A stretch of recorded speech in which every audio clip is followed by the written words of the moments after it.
저희들이 이제 야고보서 1장을 우리가 마무리를 했는데, 그 야고보 사도는 이제 우리들의 삶에 누구도 피할 수 없는 이 시련과 또 유혹, 이것을 우리가 어떻게 대처해야 되나 하는 것을 이제 가르쳤습니다.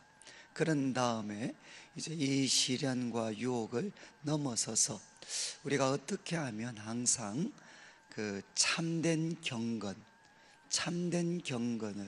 이렇게 확인하고 또 그것을 유지하는 삶을 살 수 있는가. 그렇게 하려면 무엇보다 이 하나님 말씀과 항상 바른 관계를 가져야 됩니다. 그래서 그 하나님 말씀 듣는 것을 속히 해라. 어떤 상황에서도 하나님 말씀 듣는 것을 속히 하고, 그 대신 말하는 것, 성내는 것은 천천히 더디해야 된다. 그리고 이제 우리가 분노에 지배되지 말고, 이제 우리 마음에 분노가 있을 때는, 그때는 내 속에 이제 온갖 더러운 것들, 그리고 악한 것들, 이것들이 참 넘치는 상태다라는 것을 우리가 기억하고, 그 화를 표출하기보다는 이제 오히려 더러운 넘치는 악을 내어버리고, 이제 우리 마음에 심어 놓으신 하나님의 길이 있습니다. 하나님의 말씀, 그 하나님의 길이 있는데, 그 하나님의 말씀을 우리가 온유함으로 겸손하게 받아들여야 된다. 그리고 나아가서는 이 하나님 말씀을 들여다보는 사람이 되어야 된다. 하나님 말씀을 들여다보아서 이제 말씀을 지키는 사람, 듣는 것에서 나아가서 지키는 사람이 되어야 된다. 이렇게 이제 야고보 사도가 가르쳤습니다. 그런 다음 저희들이 1장 26절, 27절은 우리가 시간상 이렇게 여러 가지 문제 때문에 그냥 주일 새벽에 우리가 살펴보려고 하는데, 이제 야고보서의 주제가 되는 말씀입니다. 주제. 도대체 하나님 앞에 헛되지 않고, 그리고 적극적으로는 참된 경건은 도대체 무엇인가? 헛된 경건은 뭔가? 아무리 스스로 경건하다고 이야기하면서도 자기 혀를 제갈 먹이지 않는 사람, 그러니까 혀를 단속하지 않는 사람, 그 사람은 헛된 경건이라는 겁니다. 헛된 경건.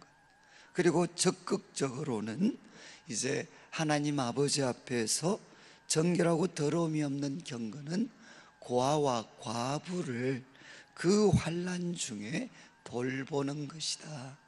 고아와 과부, 낮은 자들이죠. 고아와 과부를 그 환난 중에 돌보는 사람이다. 그리고 자신을 지켜서 새 속에 물들지 않는 것, 이것이 참된 경건이라는 겁니다. 그래서 야고보 사도는 참된 경건에 대해서 이렇게 정의를 한 다음에 이제 2장에서는 고아와 과부를 돌아보는 것과 관련된 가르침을 2장에서 합니다. 그리고 3장에서는 자기 혀를 제갈 먹이는 것, 이것을 3장에서 다루고, 그리고 자신을 지켜 새 속에 물들지 않는 것, 이것을 4장에서 다루게 됩니다. 그리고 이제 5장 마지막 부분에는 여기에다가 참된 경건을 우리가 실천하려면 항상 염두에 두어야 되는 것이 무엇이냐? 예수님이 다시 오십니다. 주님의 강림하심을 사모하는 그 사람이 되어야 된다는 겁니다. 그래서 참된 경건은 결국 무엇이냐? 고아와 과부를 돌아보고 혀를 제갈 먹이고 자기를 지켜 새 속에 물들지 않고 다시 오실 주님을 사모하면서 살아가는 게 참된 경건이다. 이것이 이제 야고보서 전체의 내용이 됩니다. 자, 그러면 이런 하나의 그 틀 속에서 2장 1절을 보시면 야고보 사도가 이렇게 이야기합니다. 내 형제들아, 내 형제들아, 영광의 주 곧 우리 주 예수 그리스도에 대한 믿음을 너희가 가졌다. 그러니까 우리는 어떤 사람인고 하면 우리 주 예수 그리스도, 역사적으로 이 땅을 살아가셨던 한 사람 예수님을 우리는 누구로 믿느냐? 그분이 바로 주님이시고, 그리고 그분이 하나님이 세우신 구원자 그리스도시다. 이것이 우리 그리스도인의 믿음이요 고백입니다. 그러니까 우리는 예수님을 누구로 믿는가? 영광의 주님으로 믿습니다. 그리고 그분은 우리들에게 왕이 되시고 하나님이 세우신 구원자 그리스도가 되는데, 바로 예수님을 이런 분으로 믿는 믿음을 가진 사람, 예수님을 믿는 믿음을 가진 사람이 절대로 할 수 없는 게 있다는 겁니다. 예수님에 대한 믿음과 절대로 같이 있을 수 없는 것. 그러니까 믿음이 있다면 이것은 없어야 되고, 그리고 정말 이것이 있다면 그 사람은 믿는 사람이 아니라는 거죠. 예수님에 대한 믿음과 절대로 같이 있을 수 없는 게 뭐냐? 그것은 사람을 차별하는 거라는 겁니다. 사람을 차별하는 것. 그래서 1절 마지막에 보면 사람을 차별하여 대하지 마라. 그러니까 차별은 아시죠? 그 사람이 가지고 있는 외적인 조건, 그 사람이 가지고 있는 외적인 조건 때문에 저 사람은 더 중요하다, 덜 중요하다, 더 귀하다, 덜 귀하다. 이거를 누가 판단하느냐? 자기가 판단하는 겁니다. 그래서 더 귀하다고 생각하는 사람은 존중이 여겨주고, 그렇지 못하다고 판단하는 사람은 무시하게 되는 거죠. 그런데 야고보 사도가 이야기합니다. 예수님을 믿는 믿음하고 절대로 같이 있을 수 없는 것, 그것이 뭔고 하면 사람을 차별하는 것입니다. 이거는 우리 성도님들, 특별히 우리 이제 한국교회가, 우리 한국교회 시작은 사실 정말 이랬습니다. 예수님을 믿는 믿음을 가졌기 때문에 그 엄격한 신분사회 전통을 가졌던 조선시대 말기에 들어와서 근현대로 넘어오면서 교회는 사람을 외모로 차별하지 않았습니다. 그것이 우리 한국교회의 정말 엄청난 은혜였습니다. 그래서 저도 어렸을 때 교회를 다녀보면 교회에 그렇게 지체 높은 분들이 많지 않으셨어요. 그래서 참 교회는 많은 경우에 참 어려움 당하고 고통당하는 사람들, 그들이 마음을 하나님께 쏟아붓고 서로 귀하게 여기고 격려해 주는 공동체였습니다. 그런데 이제 기독교가 사람들에게 인정을 받고 힘을 가지게 되면서, 그러면서 어떤 일이 생겼느냐? 교회 속에 차별이 들어오게 됐습니다. 차별. 그래서 교회를 무력화시키는 가장 무섭고도 본질적인 죄가 뭐냐? 그것은 차별하는 것입니다. 사람을 외모로 차별하는 거예요. 이것은 저희들이 이제 얼마 전에, 몇 년 전에 에베소서 말씀을 함께 나누었습니다. 그래서 사도 바울도 똑같습니다. 유대인과 이방인들이 왜 그렇게 원수가 됐습니까? 왜 그렇게 원수가 됐죠? 바로 율법을 가진 유대인, 율법을 갖지 못한 이방인. 그래서 하나님이 주신 율법이 유대인과 이방인을 갈라놓는 중간에 막힌 담이 됐습니다. 어떻게 이런 일이 일어났죠? 차별이라는 게 이만큼 무섭다는 거죠. 하나님이 주신 가장 귀한 율법도 어떤 일이 생겼느냐? 가진 자 유대인들은 그것을 갖지 못한 이방인들을 짐승 취급을 했고, 율법을 갖지 못한 이방인들은 율법을 가진 유대인들을 미워하고 그리고 시기하게 됩니다. 그 둘 사이에 바로 이 율법을 가졌느냐 갖지 못했느냐 라는 것 때문에 차별이 생겼을 때 서로를 원수로 만들었습니다. 예수님이 오셔서 한 일은 뭐죠? 중간에 막힌 담 율법을 깨트려 버리셨어요. 그래서 예수님이 오셨을 때 유대인들은 무엇을 인정해야 되느냐? 구원받으려면 율법으로 안 된다는 것을 그들은 인정해야 됩니다. 그리고 또 이제는 율법이 없는 이방인들은 무엇을 인정해야 되느냐? 율법이 없어도 괜찮습니다. 유대인이나 이방인이나 하나님 앞에 의롭다 하심을 받는 것은 무엇 때문이죠? 바로 우리 주 예수 그리스도에 대한 믿음, 그 믿음이 우리를 하나님 앞에 의롭다 하심을 받게 하는 것입니다. 그래서 사도 바울도 에베소서 2장을 통해 교회는 어떤 공동체냐? 인간이 만든 모든 차별의 벽이 있습니다. 그것이 율법이든 돈이든 권력이든 명예든 아니면 피부 색깔이든 사람이 만든 모든 차별의 벽들이 예수 이름으로 깨트려진 새로운 사회, 그 사회가 바로 교회라는 것입니다. 지금 야고보 사도도 똑같은 이야기를 하는 거죠. 우리 주 예수 그리스도에 대한 믿음과 절대로 양립할 수 없는 게 무엇이냐? 그것은 사람을 외모로 차별하는 것이라는 겁니다. 그러면서 이제 예를 듭니다.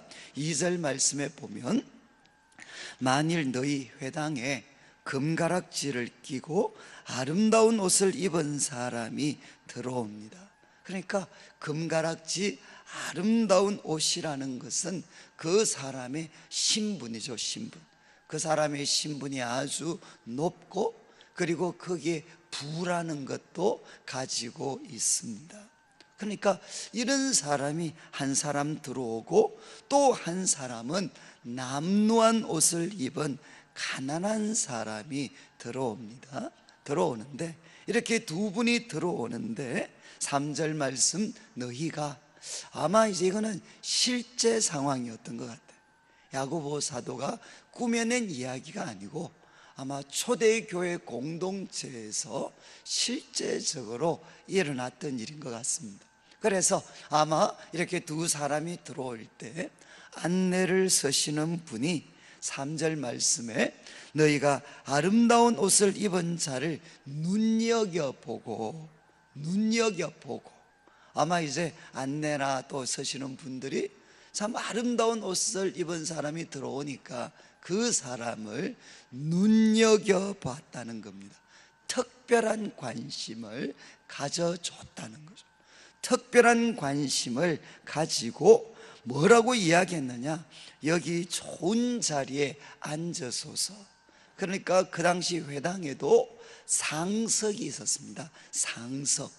그러니까 참 중요하다고 평가받는 사람들이 앉는 상석에다가 그 사람을 앉히게 되는 거죠. 그렇지만 가난한 자에게 말을 하되 너는 거기 서 있든지, 그냥 당신이 거기 서 있든지 아니면 내 발 아래 앉든지 당신이 알아서 해라. 그러면서 가난한 사람에게는 아름다운 옷을 입은 사람에게 베풀어 주었던 관심과 배려를 하지 않습니다. 이런 상황을 야고보 사도가 예로 듭니다. 예로 들면서 이제 4절에 이 사건에 대해서 평가를 하는 거죠. 평가. 아름다운 옷을 입은 사람에게는 특별한 관심을 보여주고 남루한 옷을 입은 사람에게는 무시하게 되는 이런 상황에 대해서 이제 4절 말씀 첫 번째 이야기합니다. 너희가 서로 차별하며 악한 생각으로 판단하는 자가 되는 거 아니냐. 이런 행동은 결국 뭔고 하면 서로 차별하는 거다. 차별하고 악한 생각, 이거는 뭔고 하면 악한 동기입니다. 악한 동기를 가지고 판단하는 것 아니냐. 여러분, 이것은 무엇이죠? 바로 내가 더 중요한 사람, 덜 중요한 사람을 누가 판단하느냐? 내가 판단한다는 거예요. 내가 볼 때 저 사람은 소위 교회에 덕이 될 것 같다. 아니 근데 저 사람은 교회에 대해서 짐이 될 것 같다. 그리고 저 사람은 앞으로 교회에서 큰 일을 할 것 같다. 저 사람은 오히려 교회의 골칫덩어리가 될 것 같다. 이 모든 것을 누가 판단하느냐? 자기가 판단한다는 것입니다. 이것은 뭔가 하면 악한 생각이라는 거죠. 악한 생각.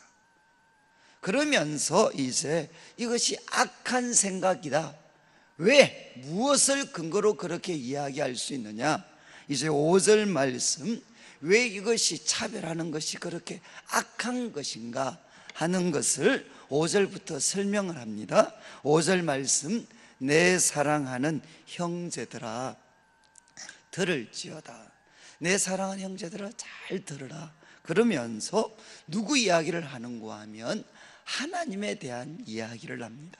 하나님에 대한 이야기. 하나님은 어떻게 행동하셨나? 여러분, 저를 한번 보시면 좋겠는데, 죄는 무엇이죠? 죄는 하나님이 하시는 것과 같은 방향이면, 하나님이 하시는 일과 같은 방향이면 그것은 선입니다. 그렇지만 죄는 무엇입니까? 하나님이 하시는 것과 반대 방향이면 그것은 악이 되는 겁니다. 그렇지 않습니까? 하나님이 하시는 것처럼 우리도 하면 그것은 선이요 의로움이지만, 하나님이 하시는 것과 다른 방향으로 하면 그것은 악이요 죄가 되는 겁니다. 지금 그래서 야고보 사도는 누구 이야기를 하느냐? 하나님은 그러면 어떻게 하시겠냐? 화려한 아름다운 옷을 입은 사람이 들어오고 가난한 사람이 들어올 때, 만약에 하나님께서 안내를 서셨다면 어떻게 하셨겠냐? 어떻게? 여러분, 하나님은 어떻게 하셨겠습니까? 어떻게 하셨을까요? 우리가 하는 것처럼 아름다운 옷을 입은 사람에게는 특별한 관심을 보여주고, 그리고 남루한 옷을 입은 사람은 외면하고 무시하는 그런 행동을 하셨을까요? 그래서 5절에 보시면 이렇게 이야기합니다. 하나님은 어떻게 하셨나? 성경에 기록된 하나님은 어떤 분이시냐? 세상에서 가난한 자를 그분은 택하신 분이십니다. 여러분, 믿으시나요? 하나님은 부자들만 택하신 게 아니고 하나님은 가난한 자도 택하셨습니다. 하나님은 택하실 때 가난하다고 해서 차별한 게 아니라는 거죠. 그리고 나아가서 이야기합니다. 그 사람들에게 택하셨을 뿐만 아니라 믿음에 부요하게 해 주셨다. 그러니까 하나님은 가난한 자를 택하셨을 뿐만 아니라 그 사람들, 택한 사람들 믿음에 부요하게 해 주실 때, 그 사람이 가난하다는 이유 때문에 믿음에 부요하게 하는 데서 그 사람을 제외시킨 게 아니라는 겁니다. 하나님은 가난한 자, 부자도 택하셨지만 하나님은 가난한 자도 택하셨고 차별 없이, 그리고 하나님은 부자들에게도 믿음에 부요하게 하셨지만 가난한 자들에게도 믿음에 부요하게 하셨습니다. 그리고 나아가서 또 자기를 사랑하는 자들에게 약속하신 나라가 있습니다. 그 나라를 상속으로 받게 하지 아니하셨느냐. 여러분, 이것은 믿는 사람들이 가지는 놀라운 특권들입니다.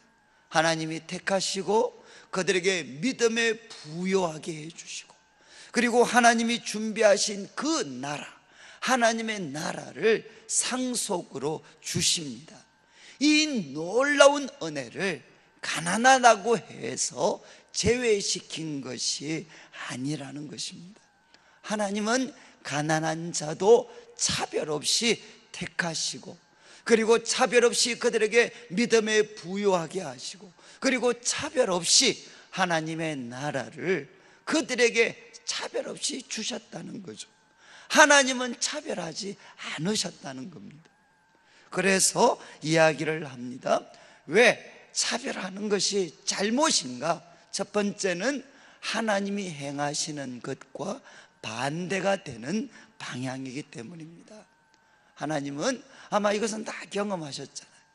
하나님께서 우리들을 택하시고 믿음에 부요하게 해 주셨을 때 많은 경우 우리는 가장 낮은 자리에 처했을 때, 그런 분들이 많습니다.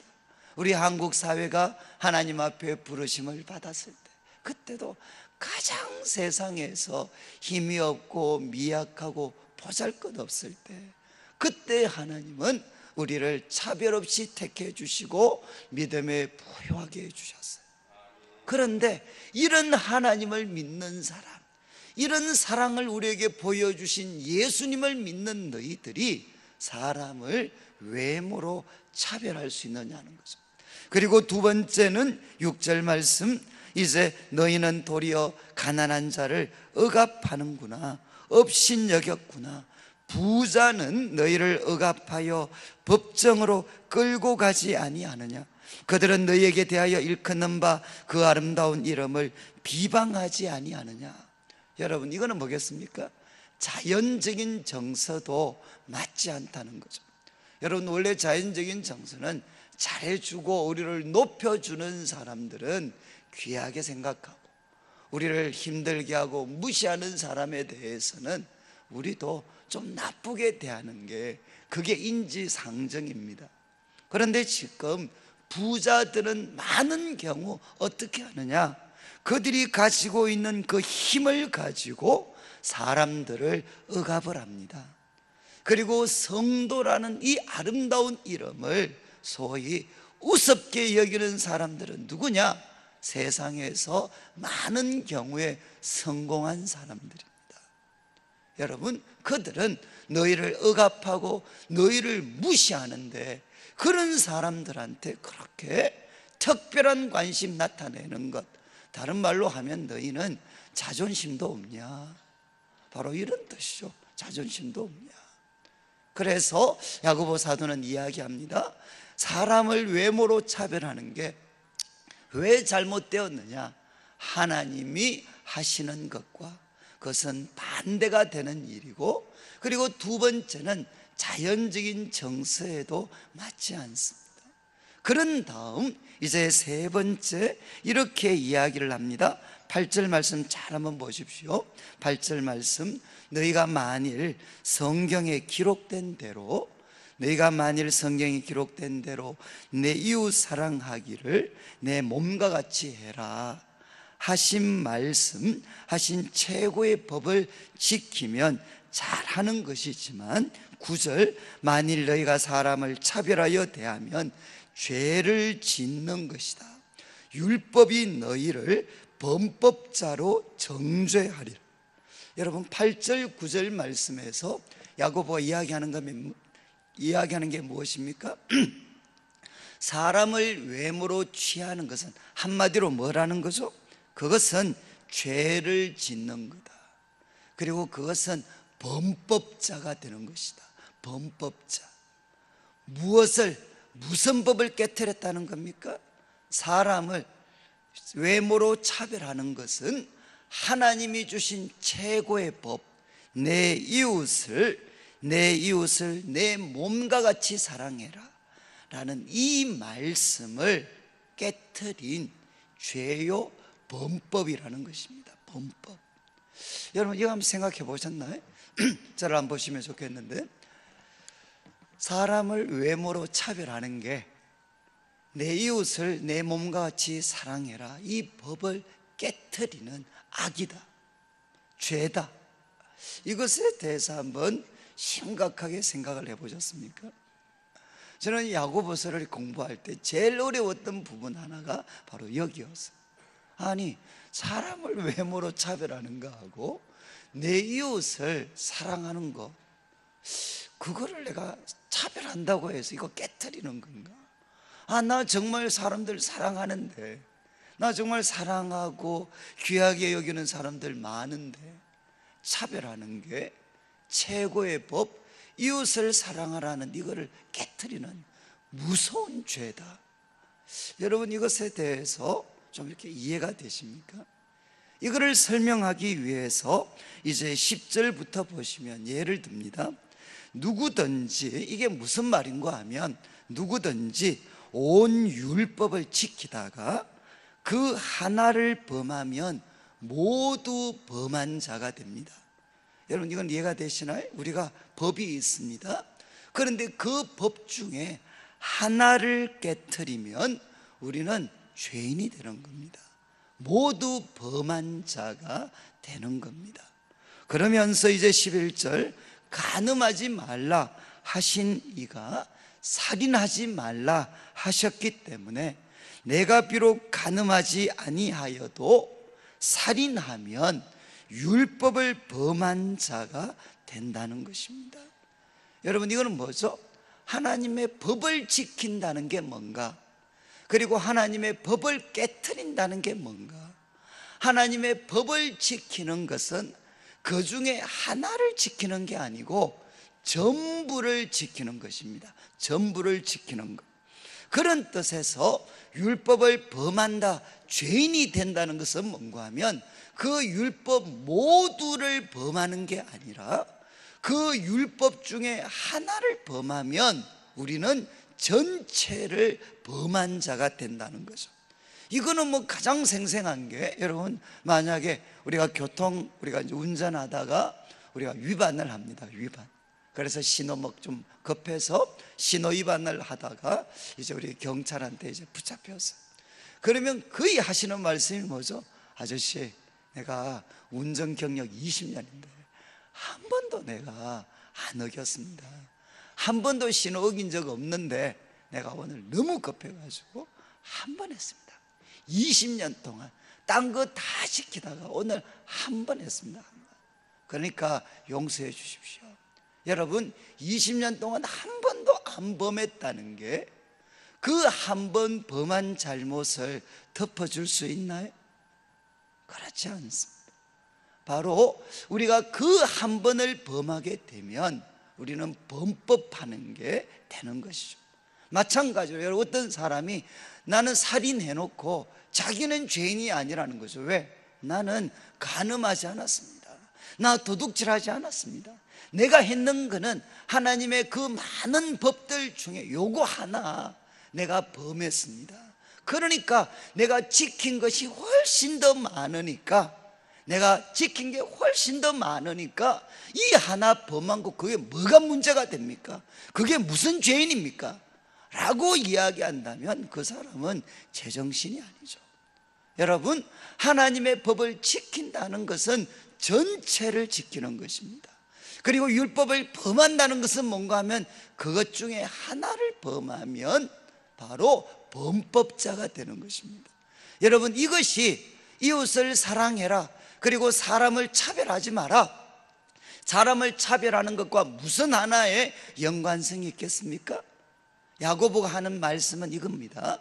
여러분, 사람을 차별하는 것, 이것은 왜 죄냐? 예수님은 이렇게 말씀하셨습니다.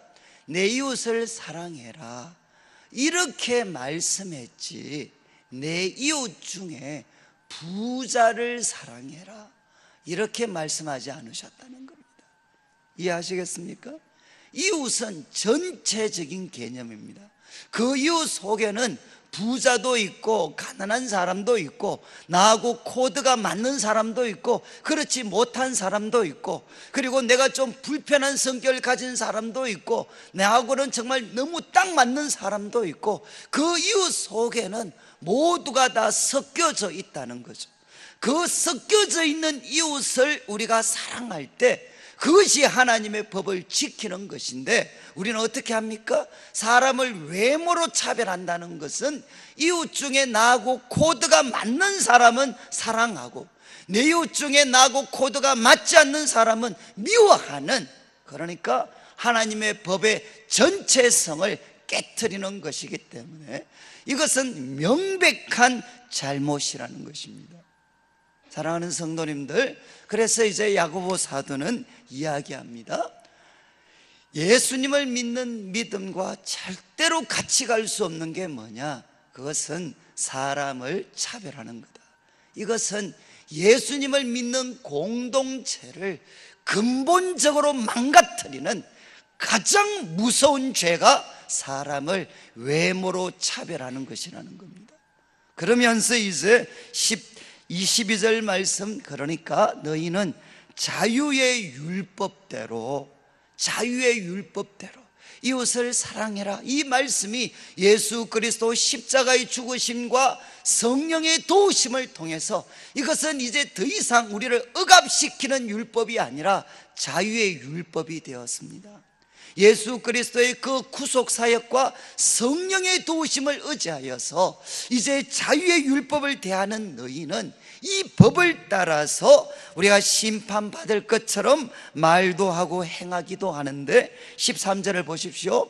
긍휼을 행하지 아니하는 자에게는 긍휼 없는 심판이 있으리라.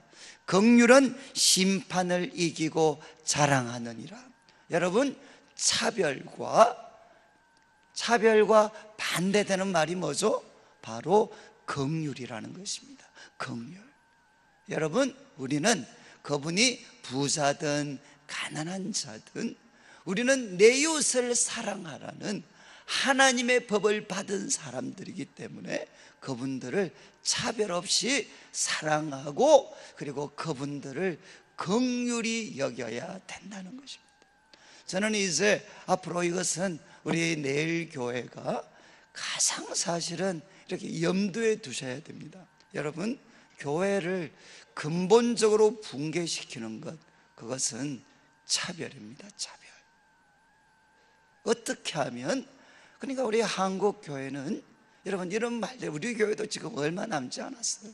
여러분, 예를 들면 강남에 있는 교회는 이런 말을 한번 언어를 한 적이 있습니다.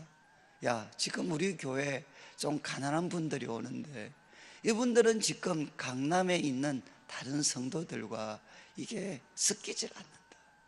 그러니까 우리가 우리 교회에 나오는 가난한 분들 따로 모아서 교회를 하나 세우자. 여러분, 이런 언론들이 있었어요. 이런 언론들. 그 말은 뭐죠? 강남이니까 거기에 가난한 사람들, 어려운 분들은 성도들과 섞일 수가 없다는 겁니다. 그러니까 이분들은 그냥 차라리 교회를 따로 세우는 게 좋겠다. 여러분, 이거는 뭐죠? 교회가 죽는 길입니다. 여러분, 정말 부한 사람들이 교회 속에서 가난하고 정말 힘든 분들, 아무리 도와줘도 밑빠진 독에 물 붓는 것 같은 사람들 대하고 섬기면서 어떻게 됩니까? 우리가 가지고 있는 부 가지고도 할 수 없는 일이 너무 많고요. 여러분, 정말 어렵고 힘든 분들 중에도 하나님 앞에 보석 같은 믿음 가진 사람들이 많습니다. 여러분, 교회는 결국 나와 조건이 다른 사람들을 품으려고 몸부림치는 과정을 통해서 예수님을 닮아가고 인간의 부족한 것, 한계를 뼈저리게 느끼는 것입니다. 그러면서 정말 은혜 없이는 살아갈 수 없다는 것을 고백하게 되는 거죠. 그런데 만약에 나하고 코드가 같은 사람들만 이곳에 있으면 어떻게 되겠습니까? 다 죽습니다. 다. 교회는 사교 집단으로 전락하게 되는 거죠.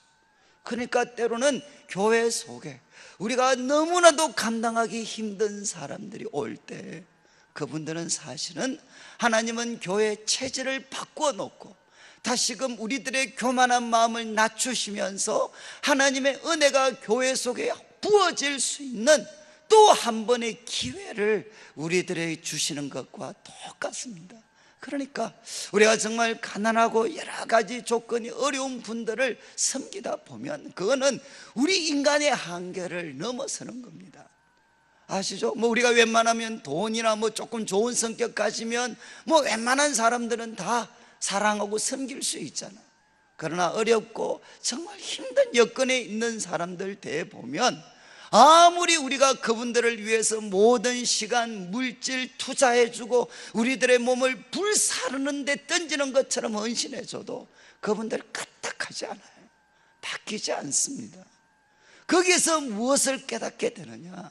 사람이 얼마나 악할 수도 있고, 그리고 사람을 악하게 만드는 이 세상이 어떤 세상인지 우리가 뼈저리게 느끼게 되면서 이분들을 살리고 이분들을 세우려면 누구의 도우심이 있어야 되느냐? 거기에 주님의 십자가가 있어야 되고 성령의 도우심이 있어야만 이 사람들도 살아날 수 있구나 하는 것들을 교회는 깨닫게 되는 겁니다. 여러분, 교회는 꼭 기억하셔야 됩니다. 여러분, 중산층의 교회로 전락하면 교회는 은혜의 공동체가 아니라 율법의 공동체, 그리고 사교 집단으로 전락할 수가 있어요. 그러니까 교회가 끊임없이 몸부림쳐야 되는 게 무엇이냐? 그것은 가난한 자들을 품어내는 것입니다. 이것은 특별히 앞선 사람들이 중요해. 목회자들이 중요해. 여러분, 과거 목회자들이 가장 많이 비판받은 게 뭐겠습니까? 있는 사람들한테만 신방 간다는 거라. 이게 목회자들이 가장 많이 욕 얻어먹은 겁니다. 있는 사람, 가면 뭐가 좀 나오는 사람, 그 사람들한테는 특별한 관심 가져주고, 가면 오히려 짐이 되고 고통이 되는 사람은 그들도 보지도 않는다. 이게 교회마다 터져나오는 원성입니다. 목회자만 그런 게 아닙니다. 여러분, 저는 우리 교회가 다른 건 못해도 괜찮아요.